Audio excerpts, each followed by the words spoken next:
Meghan appeared in a new video to read out loud her children's book The Bench. In the video, filmed for Brightly Storytime, the Duchess introduces herself with her name and title before speaking about her first published book. She said, "Hi and welcome to Brightly Storytime.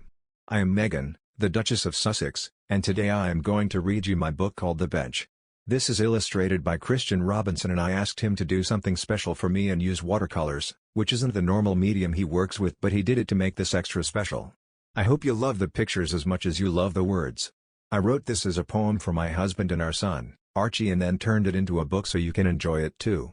The video then cut to Meghan reading her work while the beautifully illustrated pages appeared on the screen. The decision to use her title to introduce herself to the audience baffled some Twitter users. One, named Chrissy B, said, making sure she introduces herself as the Duchess of Sussex so nobody forgets. A second, named Debbie, added, "Thought I'd take a look at the beginning of it. I'm Meghan, the Duchess of Sussex," switched off right there. Who introduces themselves as Duchess to kids, like they care. A third, Jane S., also said, referring to Meghan and Harry's use of their titles following their decision to step down as senior royals and live in the US, "I just struggle to understand why they are living in this country, no longer working members of the royal family, but they insist on using the titles. And using them on commercial projects. Actually, I think Princess Pinocchio would be a very popular name for a children's author. I think kids would love it." Meghan Markle's new video promoting her children's book needs a trigger warning, says Sky News Australia host Rowan Dean. He said, "Update on the Ginger and the Whinger, the Duchess of Sussex has appeared in a new video spruiking her new children's book. Another very public harm to the empire, but they still say they deserve their basic right to privacy. I have to say, what sort of friend would inflict on their mate, having to spend 3 minutes watching that garbage from Meghan Markle? Which I had to do this afternoon to prepare for this show because that's the sort of guy I am. All through, it was like waterboarding. It was like torture, I was screaming in agony." He added, "None of her poetry rhymes, none of it scans, if it doesn't fit she just drops a syllable and drops an apostrophe. None of it makes any sense, it's boring. It's so bad, it's worse than those cat videos that stick in your head.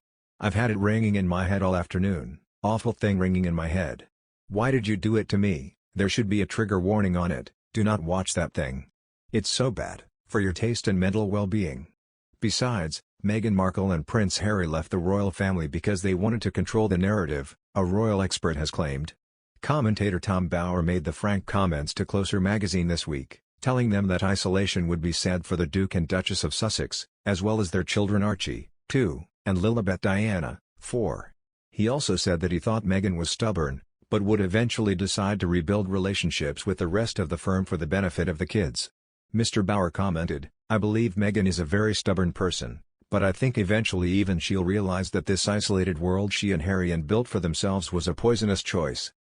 They seem so desperate to control the narrative that they can't risk anyone else influencing it, but this will simply cause more damage to them in the future, when their children grow up with no family around them." He also said that her decision to cut ties with her father Thomas Markle Sr. at the same time as alienating the royal family leaves the young family with dwindling connections on both sides. Mr. Bauer claimed the Sussexes would realize in time that this was a mistake that does more harm than good. Another source said earlier this week Prince Harry was feeling helpless in LA over the Queen's health scare. The insider claimed to The Sun that Harry went into panic mode when hearing his grandmother was in hospital and told to rest by doctors. Meghan and Harry moved across the Atlantic in March last year after stepping down as senior members of the royal family. The Duke later told Oprah Winfrey he feared his wife would see the same fate as his late mother Diana, after the increase in online abuse and surge in public interest. Meghan told the U.S. host in the bombshell interview that she barely left her home in months following her marriage to Harry. The Duchess, 40, also shared how she had suicidal thoughts when she was pregnant with Archie, with mental health charities and royal fans praising Meghan for speaking about her mental health.